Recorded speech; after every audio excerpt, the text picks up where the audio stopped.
Hello everyone, welcome back to the channel.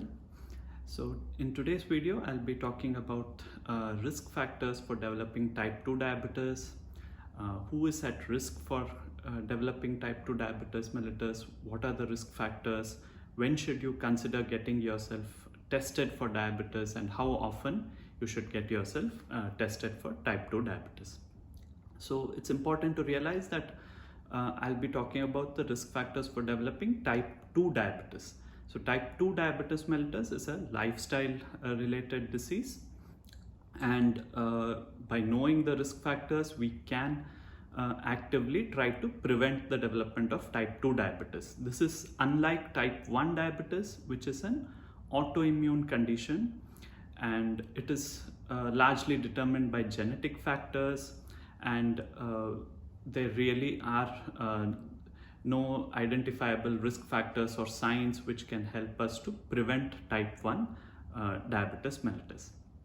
So what are the risk factors for type 2 diabetes mellitus?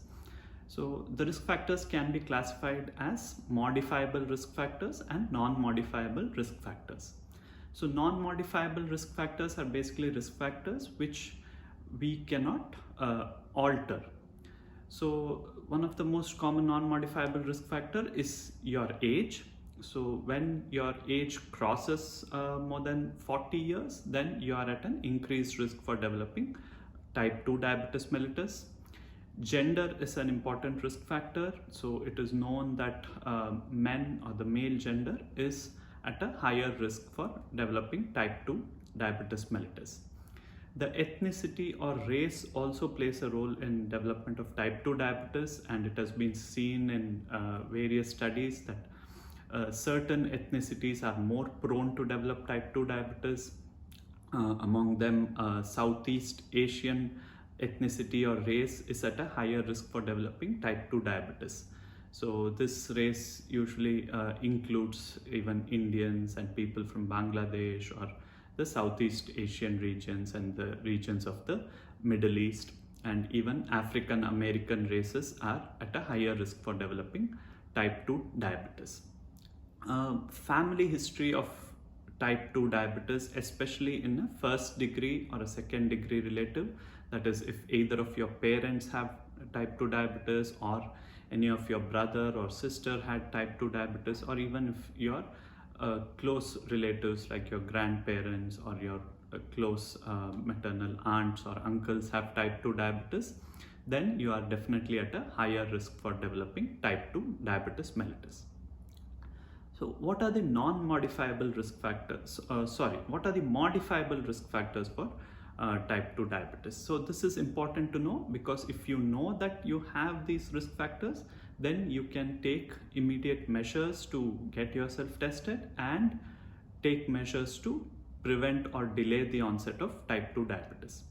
So among the modifiable risk factors, weight is a very important risk factor. So being overweight or obesity is a risk factor for development of diabetes. So the overweight or obesity is mainly determined by your body mass index or BMI. This you can calculate easily by using the formula weight in kgs divided by height in meter square. So if your BMI is more than 25 kg per meter square, you are definitely at an increased risk for developing diabetes mellitus.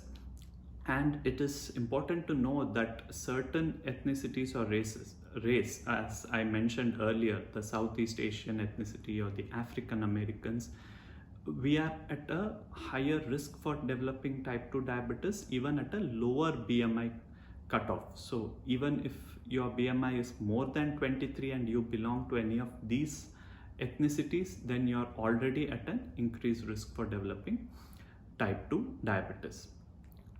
If you have been detected to have high blood pressure or high cholesterol, then you are definitely at a higher risk for developing type 2 diabetes.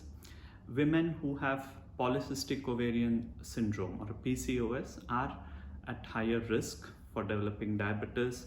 Women who had a gestational diabetes or diabetes during their pregnancy are always at a higher risk for developing type 2 diabetes. There is also a very useful risk factor table given by the American Diabetes Association. I'll be giving the link for the table in the description below. So using this table, you can determine a risk score for yourself.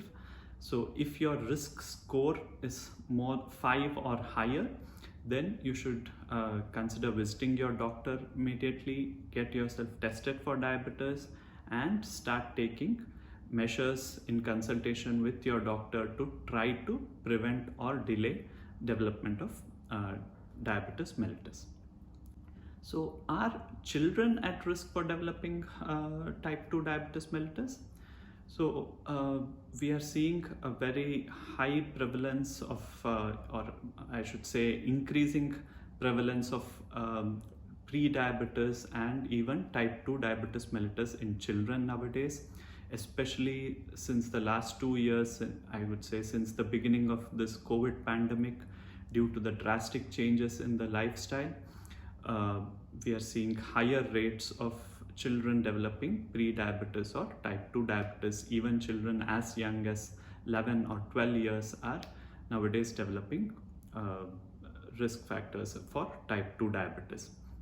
So what are the risk factors in children for developing diabetes, or how do you identify if your child is maybe at risk for developing diabetes? So again, weight plays an important role. So overweight or obesity in children is a significant risk factor. So, but in children, we don't use the BMI values that I mentioned before. We need to use BMI percentiles according to the age. You can easily get the BMI percentiles for the age charts through the internet. So if the BMI is more than 85th percentile, then it is classified as overweight, and if it is more than 95th percentile, it's classified as obesity in children. So if the BMI crosses these thresholds, then definitely the child is at risk for developing type 2 diabetes. Again, family history of diabetes in a first or second degree relative is a significant risk factor. If the mother had gestational diabetes during the child's gestation, or if the mother is diabetic, then definitely again the risk is higher in the children. Then you can also look for certain signs of insulin resistance. So one of the common signs of insulin resistance that we usually see in children is development of an acanthosis nigricans. So acanthosis nigricans is development of a blackening or development of rough patches of skin, especially around the neck and sometimes even over the underarm regions. So this happens mainly because of an insulin resistance. So when insulin is not able to act appropriately, the body needs to produce high amounts of insulin to overcome this. And this high levels of insulin acts on the cells of this skin, leads to increased pigmentation and increased turnover of the skin cells, which leads to this blackening and roughening of the skin. This is called as acanthosis nigricans. So if you notice any such signs in your child, then definitely the risk for developing type 2 diabetes is higher, and you should consider visiting the doctor immediately to get tested. So if you know that you have any of these risk factors, then even if you do not have any symptoms of diabetes, then you should visit the doctor and get screened or tested for type 2 diabetes. And what do you do if the results are normal? Do you stop testing? No, even if the results are normal, then you should still keep getting tested at least once every 2 to 3 years to determine the onset of diabetes. And in general, now the recommendation is that everyone above the age of 35 years should at least get tested for type 2 diabetes. And again, even if it is normal, you need to keep getting tested at least once in 3 years for type 2 diabetes.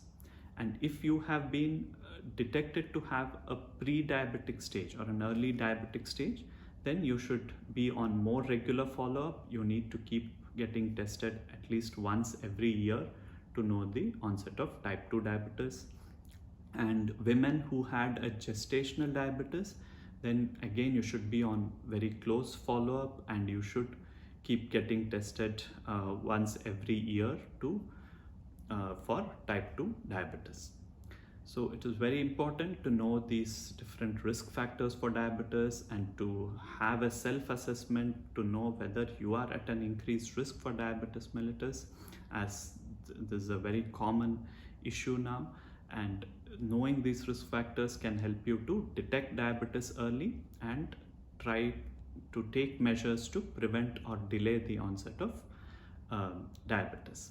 So if you like my video, then please consider subscribing, and I'll be back with another video soon. Thank you.